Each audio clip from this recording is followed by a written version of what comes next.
You are listening to Google Radio 24/7. From morning to evening, every day. It's the best traditional culture and entertainment radio online. You can download from Google Player or App Store. Google Radio, the voice of future. Thank you very much. You welcome Nikim in our studio today, Google Radio. We have a couple of questions about the African community in Australia in general, and particularly in Melbourne. Can you introduce yourself before we go further?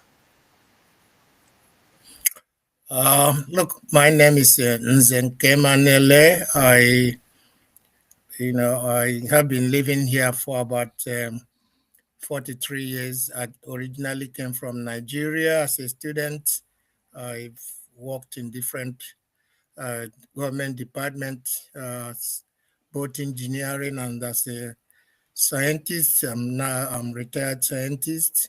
I think, and I am a part of the African community, still currently the chair of the African Community Council, but not effectively working because of a lot of divisions within the community.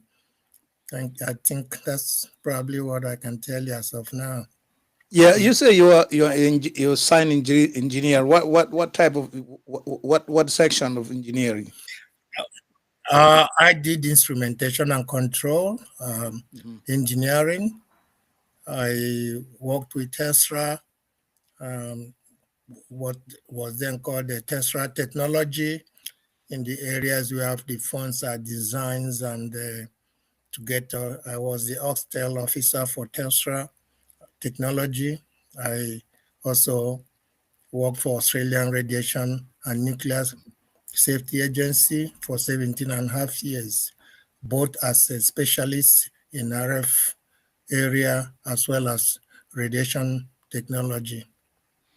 Yeah, thank you very much for your biography. So I just am asking you about your experience. How many years of experience you involved in African community, especially in Australia? Just so you to tell us a little bit biography. The first generation arrived in Australia from African. Go ahead. Yeah, well, as I said, I arrived here as a private student. I spent 2 years of that year in Bendigo and then to Melbourne. When I came to Melbourne, I became a part of the African Student Organization because most of the Africans who were here then were students. By the way, I was the first African to step foot in Bendigo. So, and as the student organization, we were mostly involved with the issues of Africa at the time, which is mainly the apartheid in South Africa.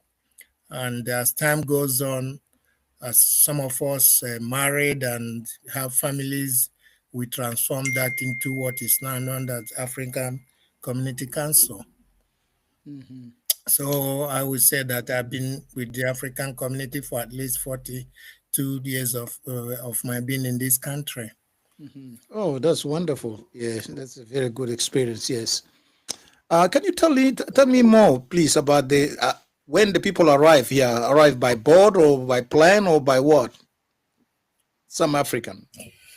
Well, you cannot arrive in Australia in any other way than coming here by arriving by plane. Mm-hmm. As I said, I arrived here in the mid 82. I did arrive here by plane. So, as I said, I came here as a private student. Yes, to come to study in Australia. Yeah. Thank you very much for that. Just let us go forward. How can we teach our children our culture and identity, especially in Australia? This culture is very tough for us here. How can you, in your experience, how can we teach our children to know about our culture?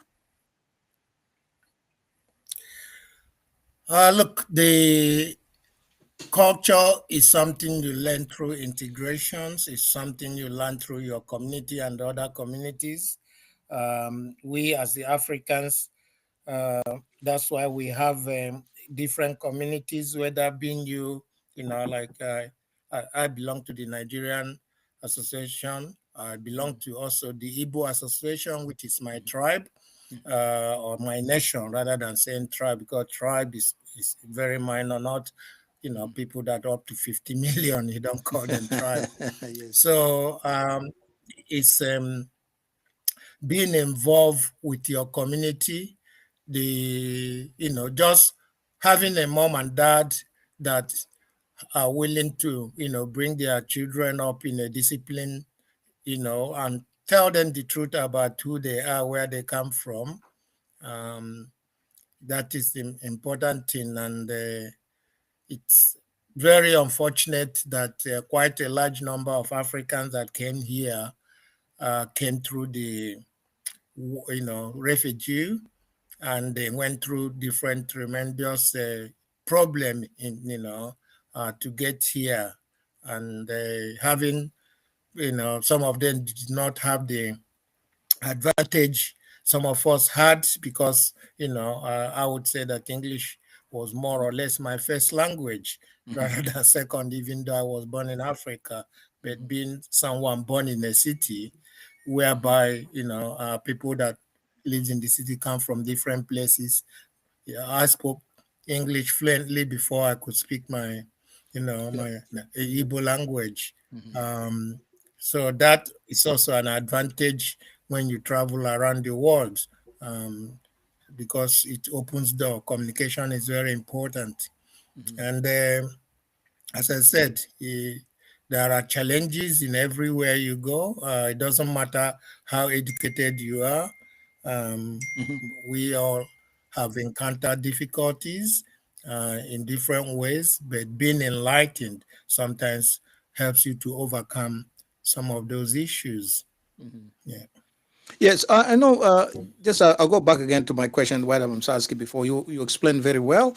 So, but I'm looking for the how can we teach our children, because you say anyone have a background, come from the different nationality from Africa, especially come from Sudan, from Nigeria, from whatever, from Africa. They have a different background. So, but the family, some we get a lot of complaint from the families. Different families say it's very hard for them to teach their children their culture.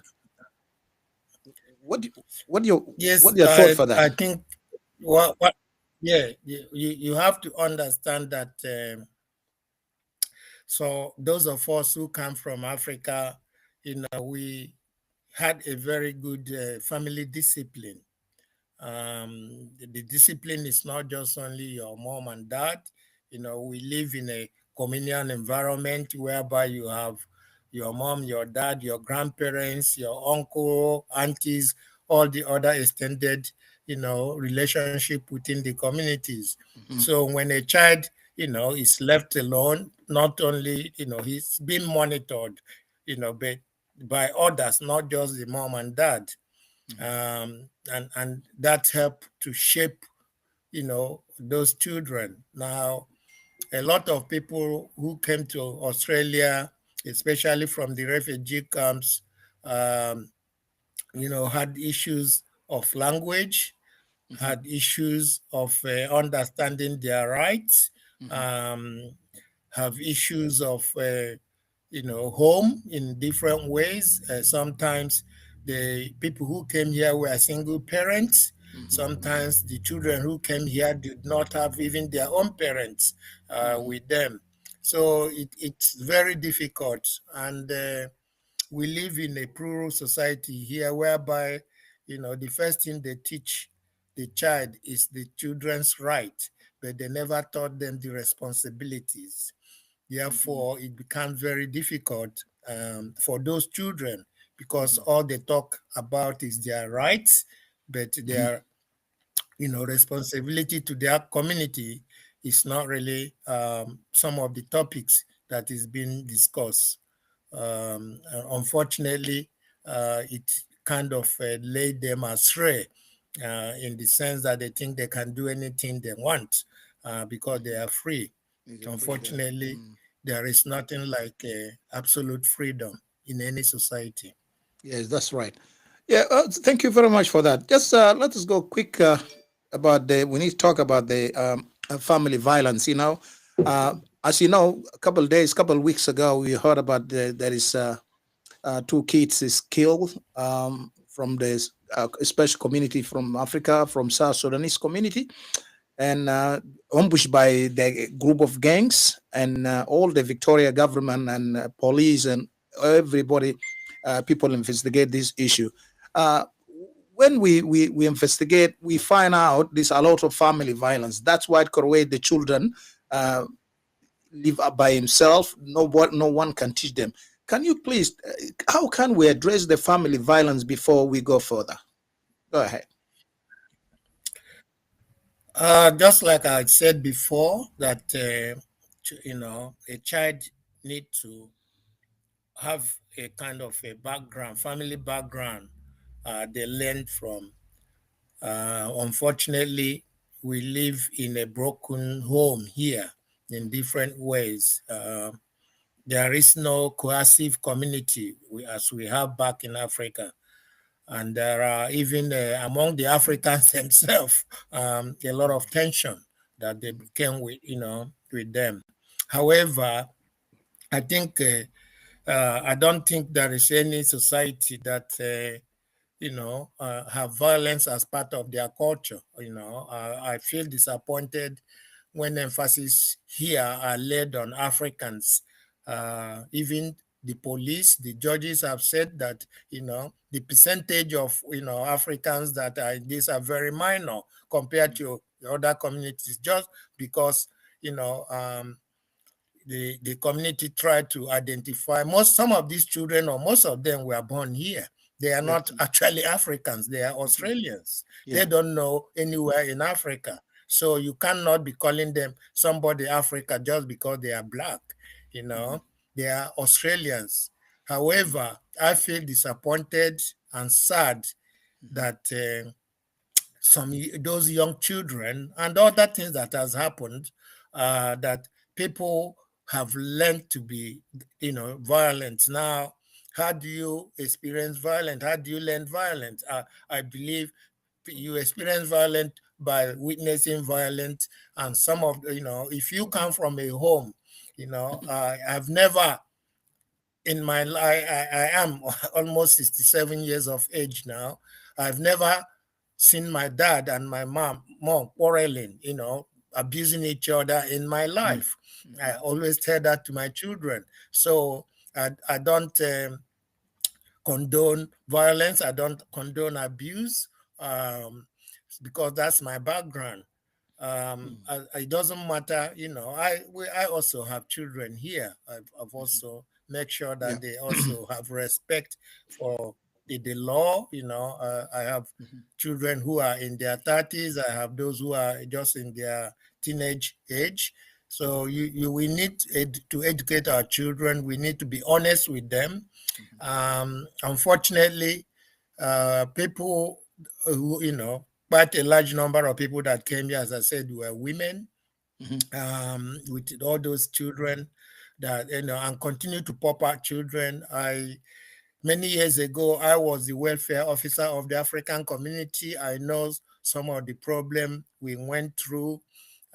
In those years, they were mostly people from Somalia, from Ethiopia, and then, Eritrea. In fact, they were came here as Ethiopians while they were here. Eritrea was created. Then we experienced, people fighting. I'm a Somali, I'm Eritrea, I'm not Ethiopia, and vice versa. So I think the family, the elders, especially the elderly people within the African community also that came with or have these children or came with them are also responsible, because rather than preaching love the way they came here to struggle, they are here telling their children the differences between them and somebody else, rather than spending a lot of time telling them about the, what will be helpful for them here. A lot of discussions are centered of, how bad this community is to this community. So that is not helpful. Yeah. And then, of course, some of also the problem, as I said, is education Yeah. in so many ways.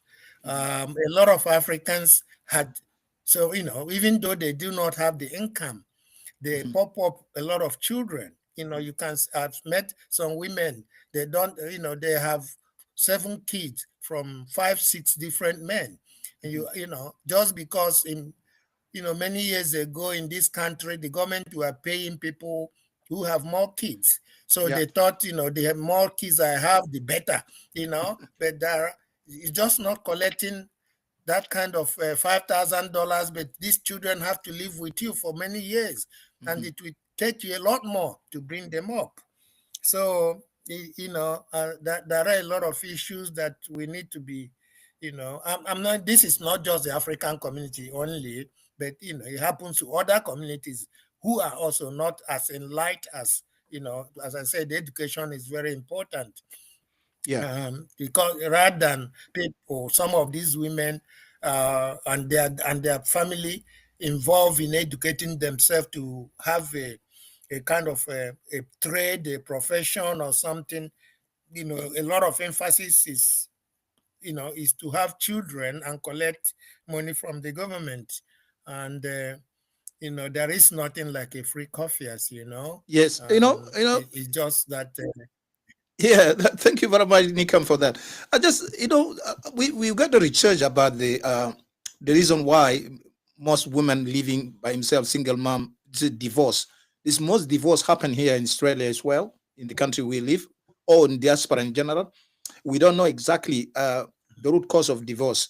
As you have experience for that, can you please tell us why the divorce now is more common in our society, our community? Sorry. I will not agree with you that we don't know the root cause of our divorce. The root cause of our divorce is as a result of disagreement, So that is the root cause of divorce. It's disagreement within a family. Now, one of the things is that in Africa, the man is the lord of the house. Yes. And now, when we come here, everybody, let's say everybody is equal. But just like they said, all animals are equal, but more are more equal than others. Fortunately, unfortunately, a lot more, even though in Australia here, women don't agree, but they have more power than men. And then when people come here, they find out that, especially the low social, people who has not got the capacity to earn, especially among the men. Look, it's very difficult for a lot of these people with, if they don't have trades. Now, a lot of African men that came, 30 years ago, 20 something years ago, I can assure you, some of them were very educated, but couldn't get a job. Now, if you tell them to go and do carer or disability, of course, they don't think it is a good job, Yeah. So now, most of the women that went into disability, carer, cleaning job, of course, they became the bread winner in the house. And then that became problem because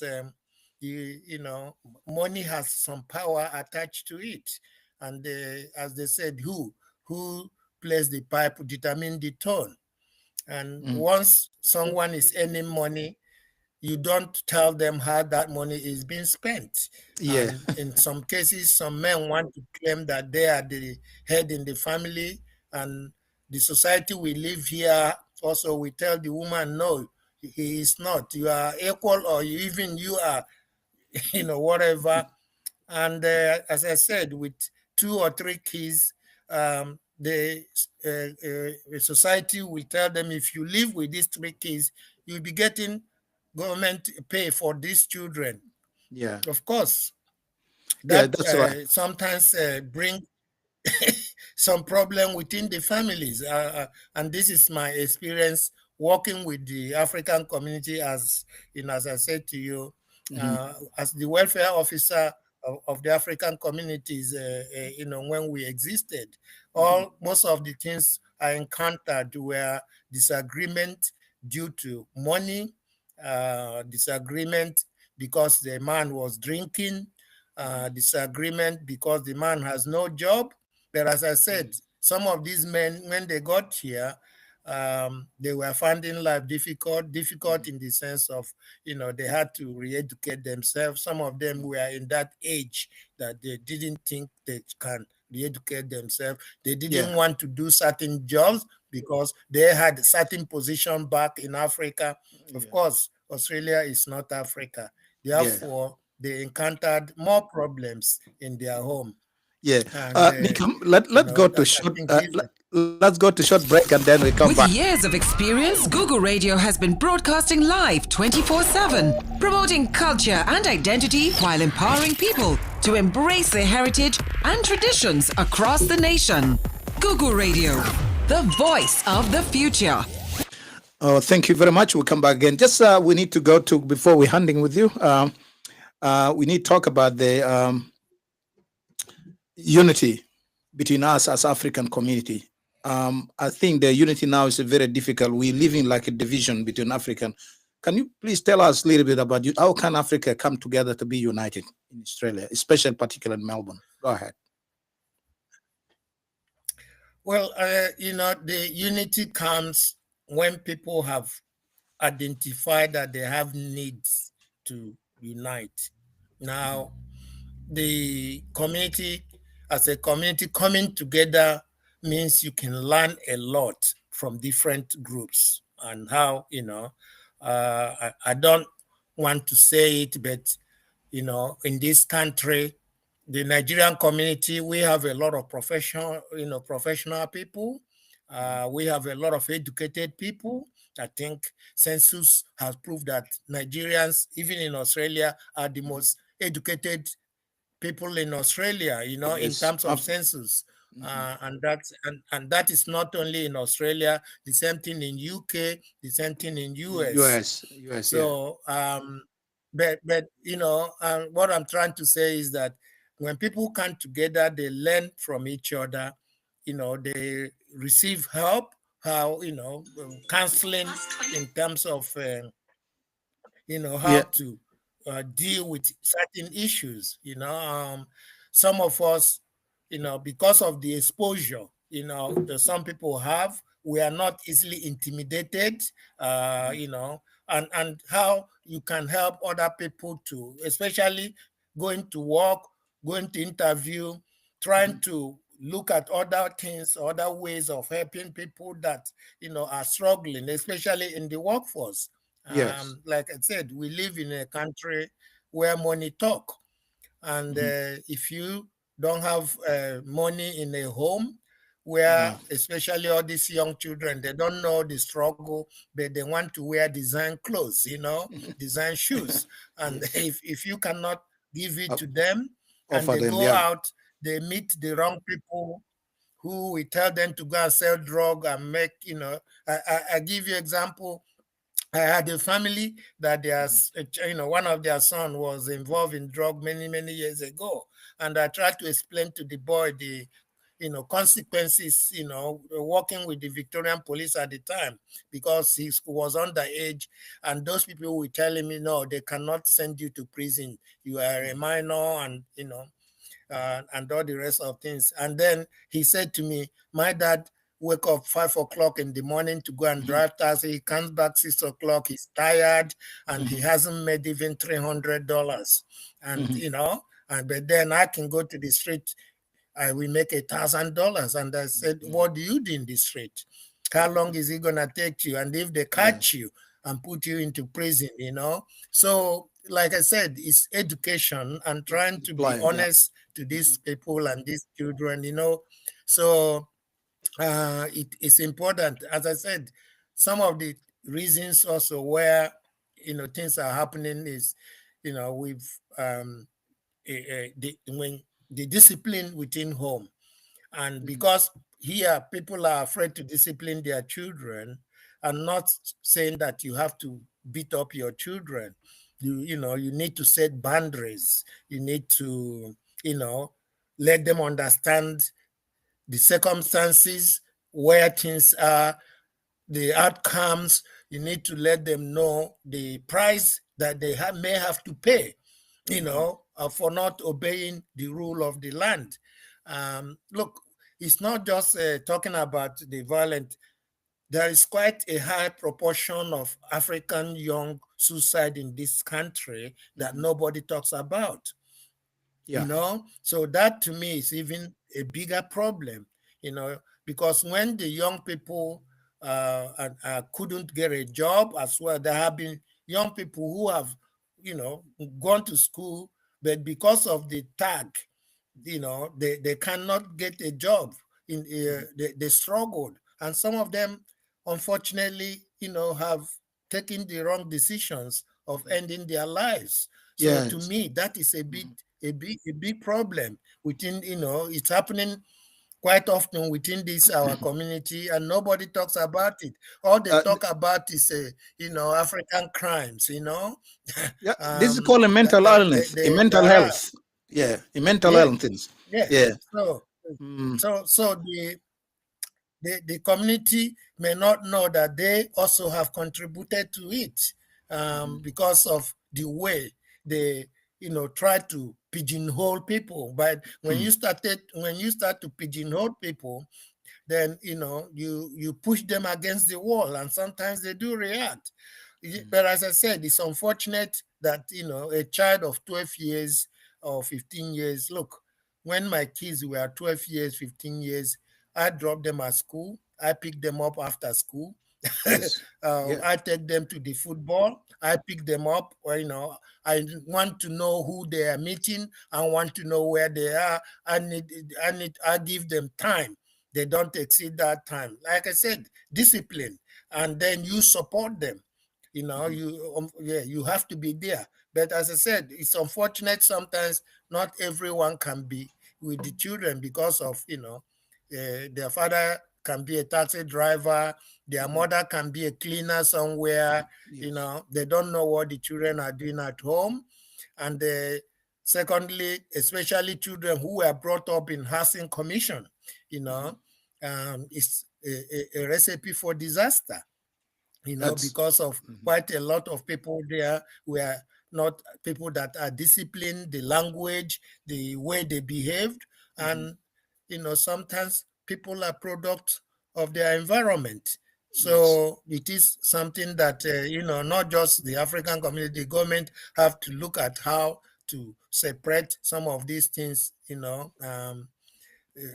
and try to use it to help some of those people. Yes. Let's go to short break before the end, and then we're coming back. From the heart of the world, are you listening and enjoying Google Radio?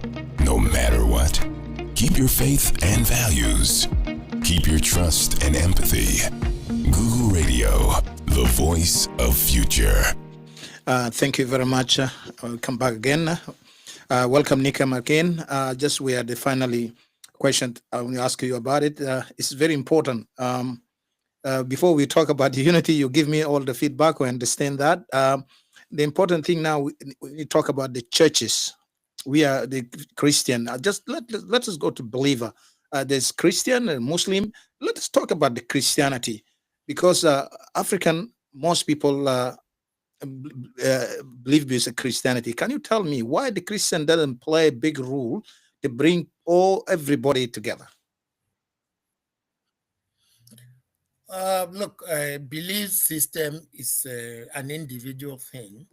It's not really, it can be community, but it's individual. The I don't know, can they play a role? Yes, anyone can play a role. It doesn't matter whether you're a Christian or a Muslim.